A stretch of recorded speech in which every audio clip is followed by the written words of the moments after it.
কোনো মহিলা তার লজ্জাস্থানে এবং পুরুষ নিজের পায়খানার রাস্তায় আঙ্গুল প্রবেশ করালে রোজা কি নষ্ট হবে? রোজা অবস্থায় পাতলা কাপড় বা কন্ডোম দ্বারা স্ত্রীর সহবাস করলে কাফারা কি ওয়াজিব হবে?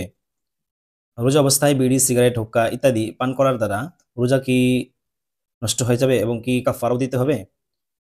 রমজানে দিনের বেলায় স্ত্রীর সহবাসের কারণে কাজা ওয়াজিব হওয়ার সাথে সাথে কাফারাও কি ওয়াজিব হয়?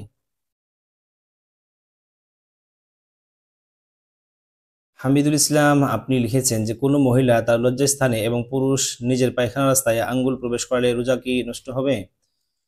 আঙ্গুলে যদি পানি, ঔষধ এবং তৈল যদি যুক্ত থাকে বা মিশ্রণ থাকে তাহলে রোজা নষ্ট হয়ে যাবে, পরবর্তীতে কাজা করতে হবে। আর যদি শুকনো আঙ্গুল থাকে তাহলে রোজা নষ্ট হবে না। তবে এই সমস্ত কাজ থেকে বিরত থাকা সবচেয়ে উত্তম এবং না করাটাই উচিত। জাকির হোসেন আপনি জানতে চেয়েছেন যে রোজা অবস্থায় পাতলা কাপড় বা কন্ডোম দ্বারা স্ত্রী সহবাস করলে কাফারা কি ওয়াজিব হবে? হ্যাঁ, কাজা কাফারা উভয়টাই ওয়াজিব হবে। ৩ নম্বর প্রশ্ন করেছেন যে রোজা অবস্থায় বিড়ি, সিগারেট, হুক্কা ইত্যাদি পান করার দ্বারা রোজা কি নষ্ট হয়ে যাবে এবং কাফারাও কি দিতে হবে? হ্যাঁ, কাজা কাফারা উভয়টাই দিতে হবে, নষ্ট হয়ে যাবে রোজা।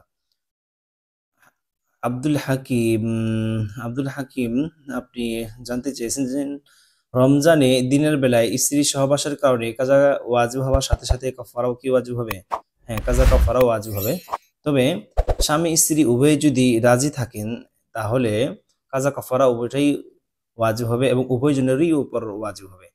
আর যদি এমন হয় যে স্বামী রাজি আছে, স্ত্রী রাজি নয়, স্ত্রীকে জোরপূর্বক ভাবে এমন ভাবে সহবাস করা হয়েছে, এমন যদি হয় তাহলে স্ত্রীর উপর শুধু কাজা ওয়াজিব হবে, কাফারা নয়।